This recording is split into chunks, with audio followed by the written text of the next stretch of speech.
So an interesting discussion right now with the Pelicans and Giannis reportedly in this article. I saw this on Twitter. I wanted to do some research, read some articles into this, and I found this one as well as another one that was talking about a 3-trade deal with the Pelicans and Giannis and the Spurs added with on top of it.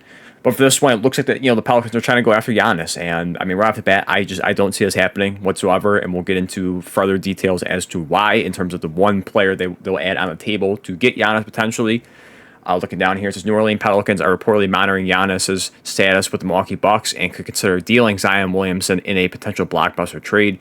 NBA insider Brandon Scoops B. Robinson reported Friday the Pelicans are quote keeping close tabs unquote on Giannis following the Bucks' early playoff exit and ongoing internal uncertainty in Milwaukee. New Orleans has a significant leverage in any future Bucks transaction, owning the Milwaukee's unprotected 2027 first-round pick and 2021 pick swap rights from the Drew Holiday deal. League sources told Robinson the Pelicans president of basketball operations, Joe DeMars, is expected to meet with Williamson as soon as the assesses the franchise's direction and all-stars forwards role in it. Now, I'll leave a link down below for the rest of the article here if you want to keep going with it. But it's interesting. I never would have expected this for the Pelicans to go after Giannis. I'm sure no doubt there's going to be plenty of teams going after Giannis if he wasn't available, if not already, depending on his uncertainty with the team. I made a video out there as well talking about the first round exits, what's Giannis' future. I said in that one, I don't think he's going to get moved this upcoming season. After that, it might be, it might be on the table, no doubt. But at least for this upcoming season, I just don't see him being moved. But talking about the Pelicans as a potential destination, especially adding on the table with Zion Williamson, I don't know. I don't think that's enough. I mean, they like to throw out their all-star player, this and that. But you look at Zion's career, it has not gone the way it's supposed to. Let's be honest. He's giving you moments, he's giving you flashes, but the guy can't stay healthy. He can't keep his weight in check, whatever you want to call it as. He can't stay on the court, and he is certainly not lived up to the expectations. Now, when he has played, he's played well, but overall, in terms of injury, health, and all that, nutrition, I mean, it certainly is a huge thing for him. That's against him.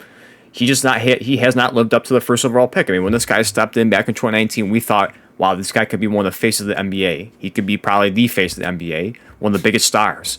And he hasn't really. I mean, again, I'm not the biggest, and I said in the honest video, I'm not the biggest NBA fan. I'm not plugged in 100%, 24 hours into the sport, or a lot of time like I am in football. Football is my passion sport. I try and keep tabs. I try and keep up with other aspects of different sports. So I'm not plugged in for that. But for me and what I've always seen for basketball, keeping up with it, I barely hear Zion's name at all. And in part because of just the health. So I'm going to have two diagrams, or sorry, not two diagrams. I have two pages on here on the screen right now. The first one going to be is the games played and games missed. So Zion, since entering 2019, this is the amount of games he's played. 24 in his rookie year, 61 in 2020, great. Missed the whole entire 2021 season, 22, 29 games, 70, and 30. He's played 214 games in 6 years. Then when you get to the miss side of it, on the right side, he's missed 48, 11, like I said, in 2021, all the games, so 82, 53, 12, 52. What does it come out to? It comes out to 258. Yes, 258 games missed. That is horrible. Absolutely horrible for a quote-unquote all-star, or however you want to put it as. He has made the all-star a couple of times, but I mean, we look at these, the expectations of what the standard was supposed to be for him. He has fallen way short, and again, he just cannot stay healthy. Whether it's just bad luck with injury, more so the nutrition, the weight-wise is only a big factor of it. It just at some point in time it gets old, and I just don't see for the Bucks and their perspective if they're moving on from a superstar player. Are you really going to take in return a guy that misses a lot of games, that can't stay healthy, that can't keep his weight down? Is that someone you're really looking at and say, you know what, that is the guy that's going to replace Giannis, and that's the player that's going to bring in people to watch the games and bring the revenue in, bring the buying tickets up? I don't see that at all. I'm sorry, I don't. But when he has played, again, he's played well. So the next thing I'm going to show you right now is both these. Sorry, real quick, you see on the right-hand side of them are basketball references for both the stats. his career in points, rebounds, assists, field goal percentage, 3-point percentage, free throws. And the top two you see on there is the games he played the most of, which was 2020 with 61 games and 2023 with 70, to show you a big sample size when he does play the vast majority of the season. So for his career, he's saying here 24.7 points, 6.6 rebounds, 4.3 assists, field goal percentage is .589, 3 points is .327, free throws is .689. Not too bad overall. I mean, certainly the 3-point percentage could be a little bit certainly higher. Free throws can be much better than that, no doubt about that. That is lacking, but in terms of the points, rebounds, assists, not bad at all. And you go to 2021, that's again where he played 61 games. He averaged that year 27 points, 7.2 rebounds, 3.7 assists, .611 for the field goal percentage, .294 in 3 points, which is brutal, and .698 in free throws. Again, not great at all. So those two aspects you're going to notice as well are not great and something that he needs to work on. But in 2023-24, showing another sample size of a large season, it did get a little bit better with that, and the field goal percentage did go down in it. But 22.9 points, 5.8 rebounds, 5 assists, .57 field goal percentage, .333 3-point percentage, and .702 free throws. So again, at least for the 3-point line, it has been a little bit better. Not where where it needs to be, but certainly has improved in that second sample size of a season. Free throws went up as well a little bit. Free throws went down a tad bit, and again, overall stats went down a little bit as well. But again, you see those 2 seasons and the large sample size and what he can offer you, it's not bad. And if he can stay healthy, absolutely Zion would be a consideration. I mean, so you have to get much, much more on that. Would people still be wary about Zion? Maybe a little bit if he was healthy, but still, that would no doubt about it improve the possibility of potentially landing Giannis with the New Orleans Pelicans. It might sound like a pipe dream or fantasy to think about that. I think any team should just take an opportunity. I mean, hey, you're never going to know unless you try. Even if it's the most ridiculous team you could think possible that would offer a trade package for Giannis. But I think unfortunately, Zion is kind of unmovable. At the very least, if we're looking at trying to upgrade and get star players here, or superstar players like Giannis, I just don't see that. To me, you can't wave around Zion thinking that is a blue chip piece for a team. I don't see that. I'm sorry, because of just not being able to stay healthy.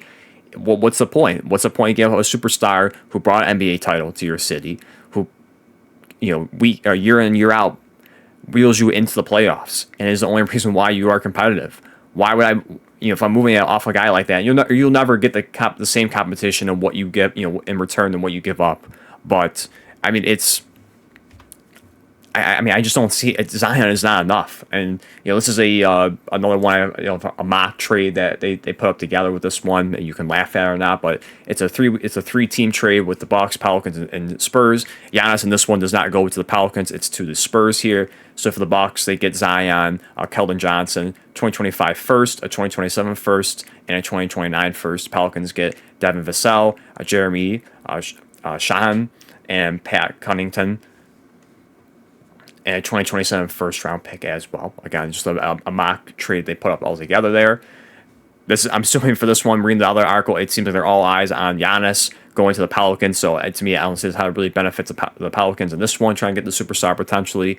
But I mean, it does follow the suit of Zion going to the Bucks here. And is that a win for Bucks fans? If this is how it plays out, hypothetically, if this is how it plays out and this is the trade that happens, Bucks fans, are you happy with that? I don't know. You get a lot of first-round picks, but what does that mean at that point? Are you going to flip them? You gotta hope that you're great at drafting and developing. You get Keldon Johnson, but again, I think the main piece is just Zion, and I don't see, for the Bucks' perspective, how this would be enticing, how this would be exciting to see that. So, I know it's something that the Pelicans are looking at. They're trying to look at all options, which is I completely understand. I 100% agree on it, to move off of Zion, because it's just not working. I mean, I just don't know how many more seasons you can go with him barely playing 30 games and keep going with the money, with the contract that he got, or he received not that long ago. So again, I have no issue with the Pelicans looking on Zion. It's more trouble than it's worth. He's not on the court at all. I just don't see that, unfortunately, as a blue chip piece to get Giannis, or at least for a player that the Bucks would take seriously in getting. In terms of that trade, you have to get much, much more compensation from someone from elsewhere. But in terms of the main piece, in terms of the big name wise for Giannis and Zion, I just don't see the Pelicans having enough to really entice Giannis to go there. Even if they had the piece, even if they had all the assets to get Giannis, I just don't see him going to New Orleans. I think I'm seeing him going to a bigger market, a better team than the Pelicans. So again, I just don't see that happening for the Pelicans in that perspective.